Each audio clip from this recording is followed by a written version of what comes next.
let me tell you something. Anybody that built an airplane that don't have one of these, you're missing out. You should never use a slow hammer anywhere near it. This thing does everything. Get there.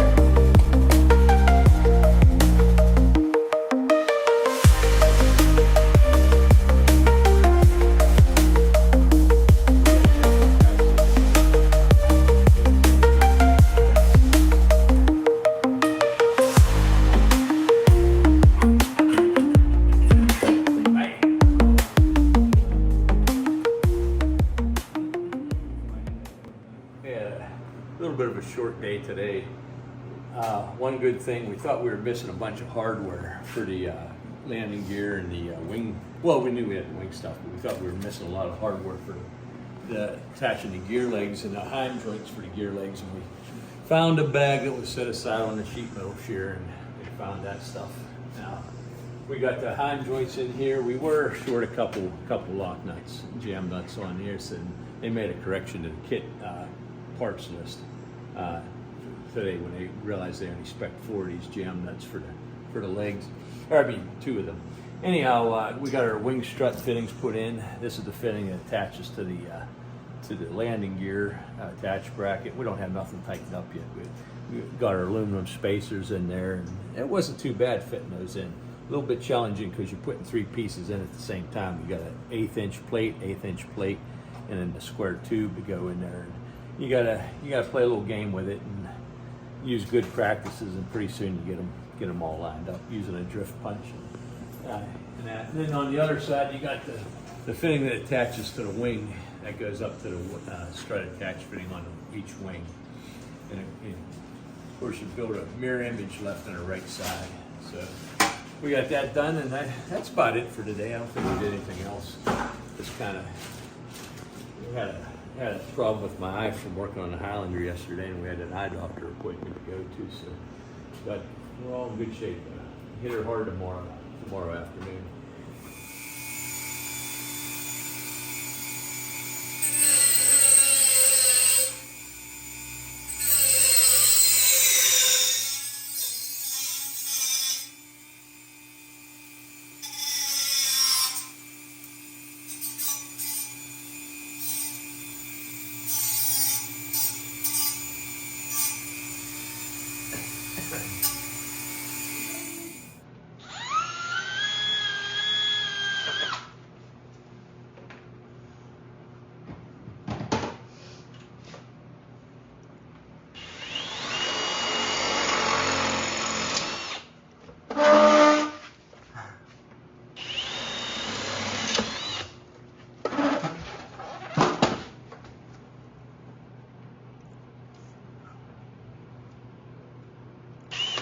Jeez.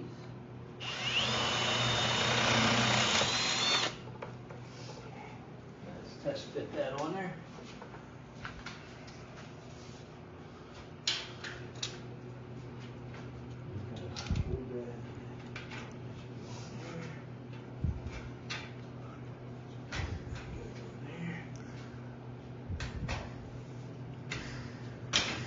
Bam.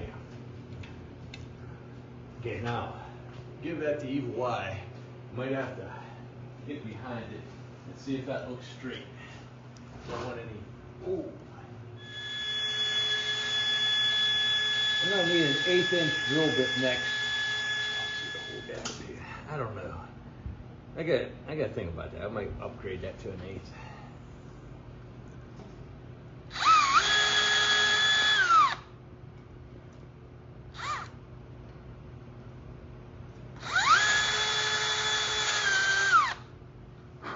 Oh, that's looking pretty good.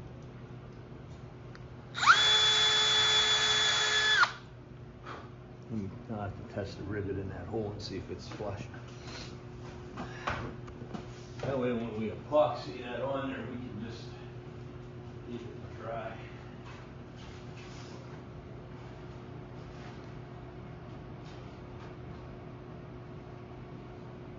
Grip range to get a good bite on the inside of that too. That's a little bit of a depth there. I think I'm going to upgrade the to 1/8 inch and go with the stainless steel flush rivet. Okay. Now we You're gonna countersink it a little deeper? Yeah, I gotta change my countersink bit to the number 30. I got countersink now. I probably have to adjust this a little bit to get it the right depth.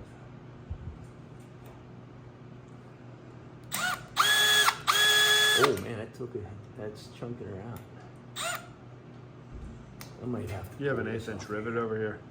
Yeah, yes I do. Let's take this off and countersink it down with it. Now, we have to sight in and pop that height to the height that looks good on this one post. Hey, since we last left you, we got the rear flap handle in. Got the rear flap handle installed and getting ready for a few more parts for the flap cable. Got the rudder pedals and brake pedals fitted in with spacers underneath them for fitting them. Added there's 6 aileron pulleys in the fuselage. You can see here the aileron bell crank runs through this pulley up this guy out here and out into the wings, and then your balance cable goes back to the other wing. But all 6 locations, and a nice thing, these bolts ain't finalized, but Badlands gives you some really nice cable retainer fittings. I don't know if you can look across and see that one, but there's a good view of it, and they're right angle fittings. Cable goes in here and up here. It's kind of nice to have 3 fingers instead of 1 to make sure your cable stays on your pulley if it goes slack. We finally got these. This was a back ordered part, or a part that was missed by us. We got our cable fair leads popped in everywhere. Top stringers installed. I don't know if we covered that in the last video, but the top stringers fully installed and epoxied in. Fits real nice in the vertical fin. And got a shelf frame. We didn't know where this little goofy little aluminum bracket went, and we found out it goes in here. It's got this nice cool little stainless steel Badlands symbol in front. We're going to anodize or powder coat the angle behind this a different color so those letters and insignia stand out. Probably do black on it or something. And got the kydex installed for the back of the cargo door. And here's the coup de grace here. We're waiting for the pattern to cut the boot cow, the top boot cow. But we were able to, me and Mark Stefanko got these side panels all cut in during the week, and got nut plates, or rib nuts in here, 832 rib nuts all the way around. So these bad boys are all done, and got the firewall is up drilled and all match drilled. There's a couple of holes, there's a couple extra holes through the firewall besides the engine mounts. We've got those match drilled and upsized so the firewall will go right on here. Got a little trimming to do around some of the welds on these so the firewall don't dig into them. And then I'm going to hit them with a Dremel tool tomorrow. You can see the rudder pedals and the push rods are in. And got the instrument tray. And here's the cool thing. I don't know if you want to look at it from this side or that side. The cargo door is actually drilled to match the hinge now, so it's actually attached. Can't open it too far past 90 degrees because you got Plecos in it.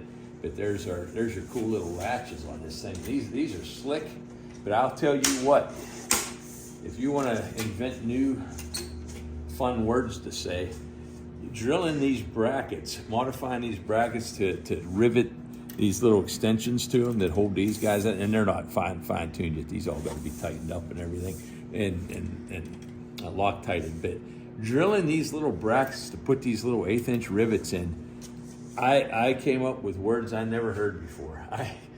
I swear to God, I worked on those for 2 hours and went through about 4 1/8" drill bits and trying to clamp that little piece without bending it. And I was using a vise and clamps and wood blocks and just, I couldn't believe how frustrating it was and how hard that metal was to drill. You know, I don't know if I'm getting spoiled drilling chromoly and aluminum or what, but this stuff's made out of something like about as hard as diamonds. But anyhow, it makes for a really cool set of latches.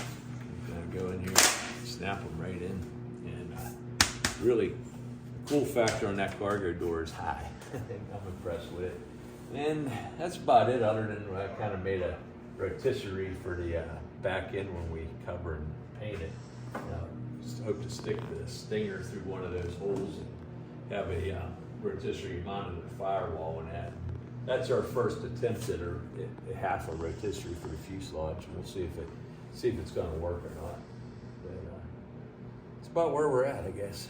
Waiting for a few things to come in next week. Our horizontal stabilizers are coming soon, and we'll be able to rig the tail and get all the tail feathers trued up and stuff. And after that, get the trim tab on the elevators and get those things ready to cover. We'll be covered in no time. I think we'll be covering some control surfaces and ailerons and flaps, hopefully within a couple weeks and that. But yeah, it's going good. It's going good. There's little problems with it being a new kit, you know, little teething issues to work through with the factory and stuff, but nothing, no game stoppers and stuff, just little delays and that. So, and me making some mistakes here and there, you know, we're learning as we go, but it's all in all, it's the easiest kit I ever built, and that I've built, I think it's the number 6 airplanes I've built. And, this thing is by far the easiest, so I'm loving it so far.